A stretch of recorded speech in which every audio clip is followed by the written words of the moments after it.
Germantown Multi Speciality Hospital, Dr. Mir Jawad Zar Khan, National Award winner, Senior Orthopedic Surgeon and Director of Germantown Multi Speciality Hospital। इनके साथ most senior and world experience doctor की team आपकी खिदमत में रहेगी। Doctor Wasif Azam, doctor Bharvi Chandori.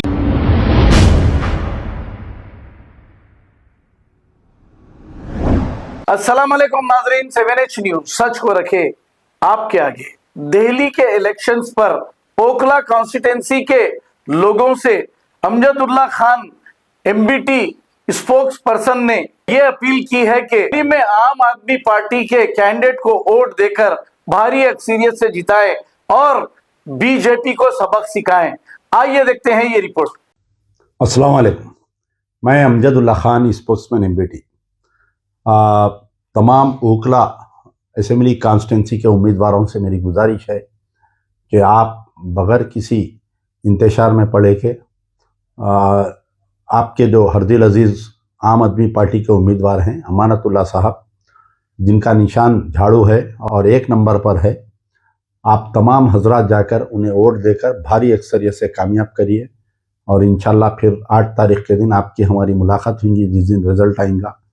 Amanatullah ने आप लोगों की 10 साल खिदमत की और सारे हिंदुस्तान में खिदमत में एक नया नाम बनाया, चाहे वो इमाम मौज़नों की तनख्वाह होने दीजिए, चाहे मॉब लिंचिंग में जिनका कत्ल किया गया है उन बेसहारों का सहारा बनने वाले का नाम अमानतुल्लाह है।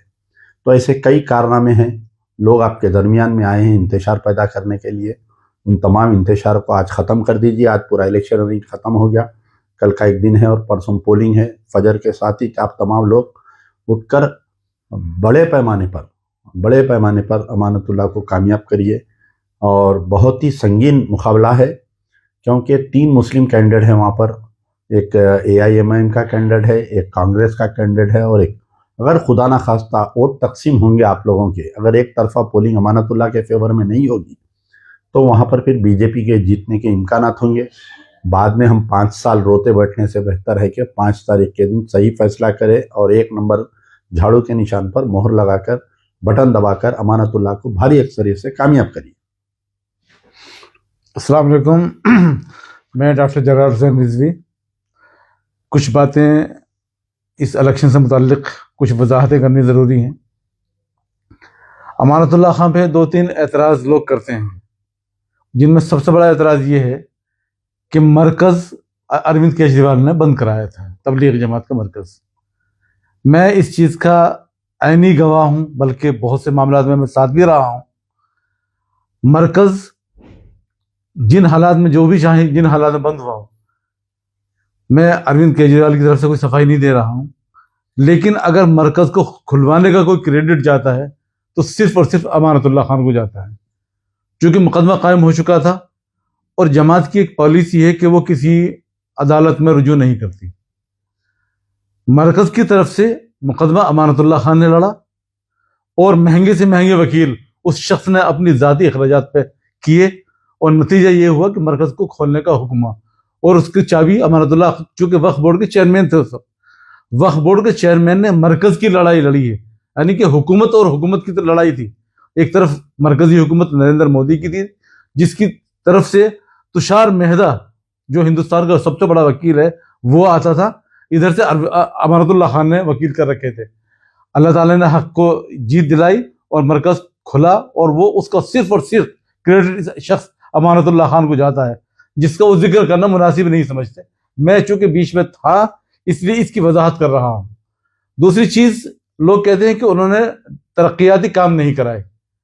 जितना तरक्याती काम इन 10 साल दौर में हुए हैं, शायद ओखला की तारीख में वो नामुमकिन थे। ड्रेन का काम, जो सीवर लाइन पड़ी है, चूंकि ओखला एक अनऑथराइज्ड कॉलोनी कही जाती है, कोई हुकूमत नहीं कर सकती थी। यह अरविंद केजरीवाल की हुकूमत थी और अमानतुल्लाह खान जैसा दिलेर MLA था, जिसकी वजह से इतनी मोटी रकम इस अनऑथराइज्ड कॉलोनी को मिली और सीवर का काम तकरीबन मुकम्मल है, जिसकी वजह से मैं समझता हूँ कि ओखला के लोगों को परेशानियां भी हुई, क्योंकि सीवर जब डाला जाएगा तो सड़कें तोड़ी जाएंगी, सड़कें टूटेंगी तो उसका एक प्रोसेस है जब तक ड्रेन का काम मुकम्मल नहीं होता सड़क नहीं बनती। इस दौरान अमानतुल्लाह खान परेशान थे, बेपनाह परेशान थे। अदालत की रोजाना उनको अदालतों के चक्कर में पहले तो उनको छुपना पड़ रहा था कि ईडी, सीबीआई, दूसरी एजेंसियां उस शख्स के पीछे पड़ी हुई थी और वो अपने आप को बचाने में थे। जो भी हालात है सबके सामने, ओखला के दानिश्वर और शौरमंद लोग इस बात को जानते अच्छी तरह से, लेकिन इस वक्त तजाहुल से काम ले रहे हैं। जो पढ़ा लिखा तबका है वो जो इन हालात को जानता है वही इस वेपन को उस शख्स के खिलाफ इस्तेमाल कर रहा है। उन हालात में भी उस शख्स ने इतना बड़ा तरक्याती काम ओखला के अंदर कराया है और इंशाल्लाह ये सब जानते हैं कि अरविंद केजरीवाल की हुकूमत आ रही है, अमानतुल्लाह जीतने जा रहे हैं। इंशाल्लाह जो रुके हुए काम हैं वो फिर अपनी उसी तरक्की रफ्तार पकड़ेंगे। इस वक्त शऊर का तकाजा ये है कि हर बाशऊर इंसान ओखला में इस मर्द मुजाहिद को जिताए और इंशाल्लाह जो रुके हुए काम हैं वो सब होंगे। एक और एक बात थी कि इसमें पिछले 3 दिन से आप लोग देख रहे हैं कि बहुत ही गमज़दा वीडियोस आ रहे हैं AIMIM की तरफ से कि असदुद्दीन ओवैसी जो है किसी की महरोसिन की माँ से मिल रहे हैं और मुस्तफ़ाबाद के भी बहुत वीडियोस आ रहे हैं। तो ये वीडियोस जो है आप लोगों को भटकाने के लिए आ रहे हैं ये। तो अगर इस वीडियोस में आकर आप कोई वोटर्स अगर भटकेंगे, बहुत गमगीन वीडियोस डाल रहे हैं, पीछे से बैकग्राउंड एक म्यूजिक डाल के कि भाई 5 साल ये शख्स जेल में था। कई लोग NRC एजिटेशन में हमारे पर भी केसेस बुक हुए।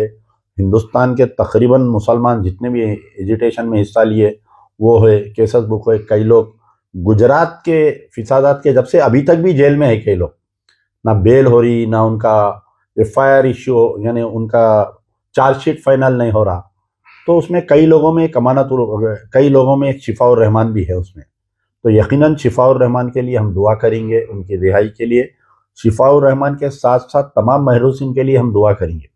लेकिन जो असदुद्दीन ओवैसी यहाँ पर आके जो चाल चल रहे हैं उन्होंने, तो उनकी चाल को समझिए। वो शिफाउर रहमान की कोई हमदर्दी नहीं कर रहे हैं, बल्कि एक अमित शाह की चाल है जिससे नौजवान जो है वो वीडियोस देख के और जो कई लोग गमज़दा, अरे भाई अगर हम वोट दे देंगे तो शिफाउर रहमान जेल से बाहर आ जाएंगे। तो मैं आपको ये बतलाना चाह रहा हूँ कि कोई भी जज जो फैसला करता है वो वोटिंग परसेंटेज या MLA MP है बोल के नहीं करता है। आपको मालूम होना चाहिए कि कश्मीर के एक इंजीनियर साहब हैं जो कई सालों से जेल में हैं। वो हाल ही में मेंबर ऑफ पार्लियामेंट बने, लेकिन अभी भी वो जेल में थे। वो थोड़े दिन के लिए बेल पे आए थे, फिर वापस जेल में चले गए। अकाली दल का एक कोई शख्स है जो कई दिन से जेल में, उन्हें मेंबर ऑफ पार्लियामेंट बना, उसके बाद में उसको हलफ लेने भी नहीं दिए, तो फिर उन्हें सुप्रीम कोर्ट जाके ऑर्डर ला के हलफ दिया, वो फिर वापस जेल में है। तो ये जो आप लोगों के सेंटीमेंट से खेला जा रहा है, इसको आप लोग गौर करिए और जज्बात में आके। और ये बोल रही कि ओखला के मुसलमानों का मुस्तकबिल का सवाल है। मैं आज एक इंटरव्यू देख रहा था, कोई एक लेडी दे रहे थे कि अब हम नल लाइट ड्रेनेज मोहरी पे हम नहीं बात करेंगे, हम जो है मुसलमानों के मुस्तकबिल पे बात करेंगे। तो आप बताइए क्या MIM का एक MLA जीतने से क्या पूरे दिल्ली के मुसलमानों का मुस्तकबिल सुधार देंगे? वो हुकूमत जिसकी बन रही है वो भी देखिए, गौर करिए। और अरविंद केजरीवाल की हुकूमत जो है, आपको लेडीज़ को जो है बस पास फ्री है, लाइट फ्री है, आपको कई चीज़ें हैं जो कल तक कांग्रेस और BJP मजाक उड़ाते थे, फ्री भी बोल के, आज जो है वो लोग दे रहे हैं। तो पर्टिकुलर मेरा बोलने का मतलब ये है कि ये जो गमज़दा वीडियोस आ रहे हैं पूरे व्हाट्सएप पे फिर रहे हैं कल से, और बगैर किसी, और कई अफवाहें भी फैलेंगी ओखला में कि अमानतुल्लाह को गिरफ्तार कर लिया गया है, अमानतुल्लाह को ऐसा कर दिया गया है। ये तमाम चीज़ों की, ये व्हाट्सएप इंडस्ट्री को आप बाजुक रखिए। और 10 साल एक शख्स ने आपकी खिदमत की, उस खादिम के साथ ठहरिए आने वाले 5 साल में। देखिए, मैं भी 2 साल कारपोरेटर रहा, मैं भी MLA इलेक्शन लड़ा। तो कोई बस्ती को सुधारना है तो पहले सीवर लाइन का काम होना, फिर वाटर लाइन का काम होना, फिर उसके बाद में सड़क डलती है। तो कई मुकामात पर ऐसा होता है कि सीवर लाइन बहुत लेट होती, वाटर लाइन का काम में लेट होता, तो फिर ऊपर से ED का हरासमेंट। तकरीबन अमानतुल्लाह के ऊपर 39 केसेस है उनके ऊपर। एक आदमी जो है महीने में 20 दिन कोर्ट को जाना, दिन भर कोर्ट में बैठना उन्हें। तो ये सब चीज़ें क्यों अमानतुल्लाह सह रहा है? कि शाहीन बाग का जो वाकया हुआ उसके बाद में जो शाहीन बाग में डोजर लेके आए थे घरों को तोड़ने के लिए, इलीगल कॉलोनी बोल के, तो ये अमानतुल्ला ही थे ना, डोजर के सामने अपना सीना पेश करे, उसके ऊपर उनको बैड कैरेक्टर यानी बीसी बोल के उनकी जैसा रॉडी शीट जिसको बोलते हैं, बैड कैरेक्टर इनको घोषित किया गया, इनको गिरफ्तार 2 बार गिरफ्तार किया गया हो शाहीन बाग के डेमोलिशन में। तो ये तमाम चीज़ें हैं, ये तकारीर, जज्बाती तकारीर, ये रोने के वीडियोस, ये जाके महरूसिन के माए, आप बताइए असदुद्दीन ओवैसी कितने महरूसिन के मकान पे गए, कितनों की माएँ से मिले। खुद उनके हैदराबाद में जो है कई लोग आज भी जेल में, गुजरात की जेल में हैं, कई लोग जो है चंचलगुड़ा जेल में, चारलापल्ली जेल में है, जो एनआरसी एजिटेशन में हिस्सा लिए, उनको कभी जाके नहीं करे। पूरी तारीख में मजलिस के कोई एक आदमी एनकाउंटर में मरा, फर्जी एनकाउंटर में, उसकी बीवी को कैंडिडेट नहीं बनाए, उसकी बेटी को कैंडिडेट नहीं बनाए, आज लाके शिफाउर रहमान की अहलिया को और उनकी वालदा को मीडिया के सामने पेश करके बता रहे हैं, उनके मासूम बच्चों को ला के पेश करके बता रहे हैं। कल 5 तारीख होने के बाद में असदुद्दीन ओवैसी शिफाउर रहमान को भूल जाएंगे, उनका नंबर ब्लॉक में डाल देंगे उन्होंने। तो बहरहाल इन्हीं चंद गुजारिशात के साथ कि मैं दोबारा रिपीट करता हूँ कि आपका अपने क़याद को चुनिए, और ऐसा निडर बेबाक क़यादत आपका अमानतुल्लाह ही हो सकता है। उकला की अवाम के लिए और दिल्ली के तमाम मुसलमानों के लिए अमानतुल्लाह का जीतना ज़रूरी है इंशाल्लाह। जर्मनटन multi speciality hospital, doctor Mir Jawad Zar Khan, national award winner, senior orthopaedic surgeon and director of जर्मनटन मल्टी स्पेशलिटी हॉस्पिटल। इनके साथ most senior and well experience doctor की टीम आपकी खिदमत में रहेगी। Doctor Wasif Azam, doctor Bharvi Chandori, senior cardiologist और दीगर स्पेशलिस्ट डॉक्टर की टीम खिदमत अंजाम दे रही है। Robotic surgery, advance cath lab, MRI, operation theatre, ICU, 2D ultrasound and pathological laboratory की 24 घंटे इमरजेंसी सर्विस के साथ अपने तमाम अमराज का मुकम्मल इलाज करवाइए। Germanten multi speciality hospital, opposite to pillar number 150, Attapur, Hyderabad. खबर है शहर की, खबर है गाँव की, खबर है सारी दुनिया की। 7H न्यूज पसंद आए तो लाइक कीजिए, शेयर कीजिए और सब्सक्राइब करना ना भूलें। 7H news.